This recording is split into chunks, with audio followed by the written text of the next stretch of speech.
எப்படி பார்க்குறீங்க இந்த மாற்றங்களை திரு முருகுமார்?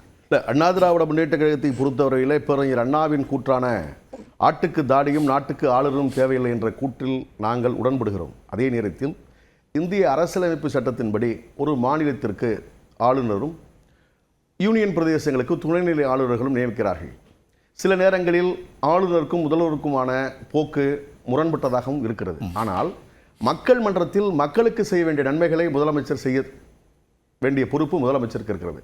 எங்களை பொறுத்தவரையிலே இது அரசியல் உள்நோக்கம் இருப்பதாக நாங்கள் கருதவில்லை.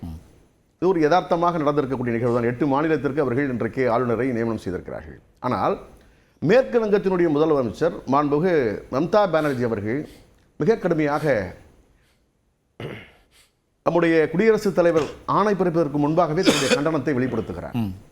மேற்கு வங்கத்தினுடைய ஆளுநராக இருந்த CV ஆனந்த் போஸ் அவர்களை பதவி அவர்கள் ராஜினாமா செய்ய வேண்டும் என்ற அந்த நிலைக்கு அவர் வருகின்ற பொழுது அவர் கடுமையாக செய்கிறார். அதில் என்னால் என்ன புரிந்து கொள்ள முடிகிறது என்று சொன்னால், ஒரு ஆளுநர் அவருக்கு பிடிக்காதவராக இருந்தால், அவருக்கு இணக்கமாக இல்லாதவராக இருந்தால், அவர் அதை கண்டிக்க வேண்டிய நிர்பந்தத்தில் இருந்திருக்க மாட்டார். சரி, ஆக ஆளுநரும் முதலமைச்சரும் இணக்கமாக இருந்திருக்கிறார்கள்.